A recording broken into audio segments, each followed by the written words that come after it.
আসসালামু আলাইকুম।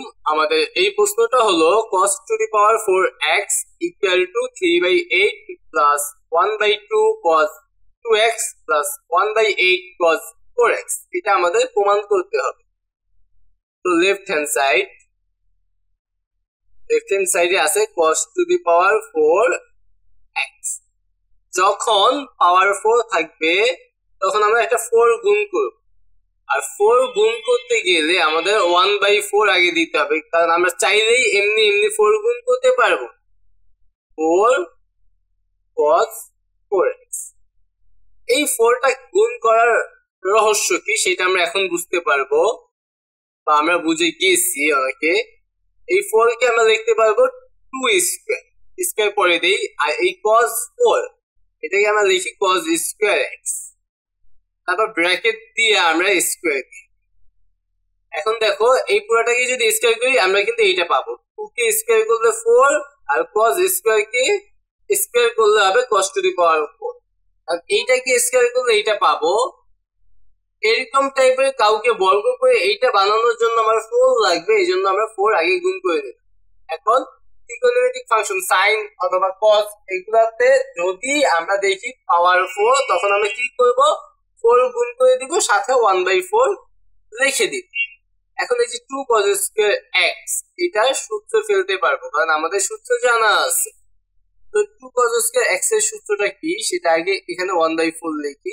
2 cos square x, এক কথায় 2 cos স্কয়ার x ইকুয়ালটা আমরা লিখতে পারি যে আমরা জানি 2 cos square x equal to হলো 1 প্লাস cos 2x। এই সূত্রটা কি আমরা জানি, আর এই সূত্রটাই কি করবো আমি এখানে ব্যবহার করব। তো যদি আমি এখানে লিখি 2 cos স্কয়ার x এর পরিবর্তে 1 প্লাস cos 2x, তারপর দিলাম হোল স্কয়ার। তারপরে আমরা এখানে 1/4 যেমন আছে তেমন থাকুক, ইনটু এটাকে আমাদের দুইটা পদ হোল স্কয়ার আছে, তাহলে a প্লাস b হোল স্কয়ারের সূত্র অ্যাপ্লাই করতে হবে। এখানে a বলতে 1 আর b বলতে cos 2x, তাহলে a স্কয়ার মানে 1 স্কয়ার মানে 1, তারপরে প্লাস দিয়ে 2ab এই দুটোর গুণ, তার সাথে 2 গুণ, তার মানে 2 cos 2x, তারপর প্লাস দিয়ে b স্কয়ার মানে এটাকে স্কয়ার করলে হবে cos স্কয়ার 2x। তাহলে আমরা a প্লাস b হোল স্কয়ারের সূত্র অ্যাপ্লাই করলাম। আমাদের প্রমাণ করতে বলছি কি সেটা দিকে একটু খেয়াল করতে হবে। যেখানে আছে cos 2x আমরা দেখতেছি, আমরা এখানেও cos 2x আছে, এখানেও cos 2x আছে, আমাদের আবার cos 4x ও আছে। এটা আমরা প্রমাণ করতে বলছি, সেখানে আবার কি আছে, cos 4x ও আছে। তাহলে আমরা দেখো তারপরে কি করতে পারি। এইবার আমরা 1/4 ঠিকঠাক লিখি, গুণ আমরা পরে করবো অনেক। এখানে 1 প্লাস এটা যা আছে তাই থাকুক 2 cos 2x।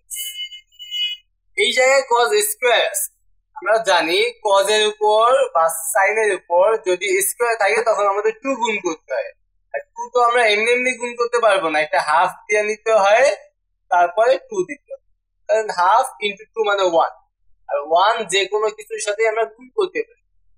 2 গুণ করবো দেখেই আমরা আগে হাফ গুণ করতে হয়, 2 গুণ করলে আমরা এখানে কি করতে পারবো, সূত্র অ্যাপ্লাই করতে পারবো।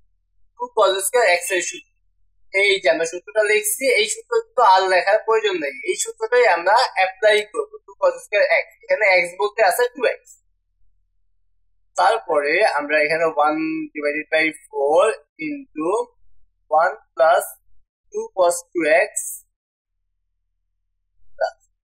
হাফ, এখানে এই ব্র্যাকেটটা বাদ দিয়ে এখানে সেকেন্ড ব্র্যাকেট দেই, 2 cos স্কয়ার x, তার মানে সূত্র কি 1 plus cos 2x, cos 2x, x বলতে এখানে কত 2x,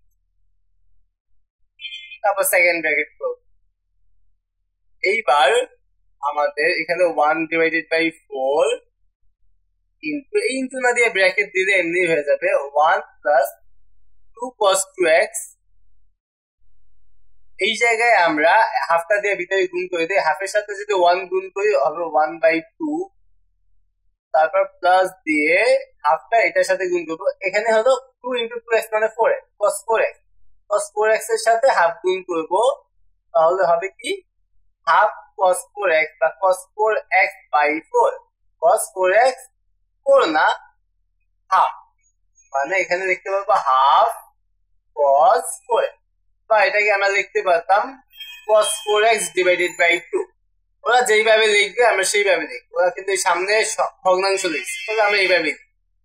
এইবার বাহিরে আছে কি 1/4, 1/4 দিয়ে প্রত্যেকটা পদকে আমরা গুণ করি। 1/4 এর সাথে চাইলে তুমি এইটা এইটা আগে গুণ করে নিতে পারো, অথবা পরের লাইনে আমরা আগে গুণ না যোগ করে নিতে পারো। আমরা 1/4 পরে যোগ করি, ভিতরের ক্যালকুলেশনটা আগে করি। যেমন 1/2 আর 1 যোগ করলে কত হবে 3/2। তারপরে আমরা প্লাস দিয়ে 2 cos 2x লিখলাম, তারপর প্লাস দিয়ে হাফ cos 4x। তারপরে আমরা এই 1/4 সবার সাথে গুণ করে দিব। 1/4 যদি এটার সাথে গুণ করি তাহলে হবে 3/8। 1/4 যদি এটার সাথে গুণ করি তাহলে হয়ে যাবে 1/2 cos 2x। 1/4 যদি এটার সাথে গুণ করি তাহলে হবে 1/8 cos 4x। দেখো আমাদের রাইট হ্যান্ড সাইডের সাথে তো মিলে গেছে, 3/8 1/2 cos 2x 1/8 cos 4। ঠিক আছে, তো এইটাই আমরা লিখবো রাইট হ্যান্ড সাইড। তো আশা করি তোমরা এই অঙ্কটা বুঝতে পারছো।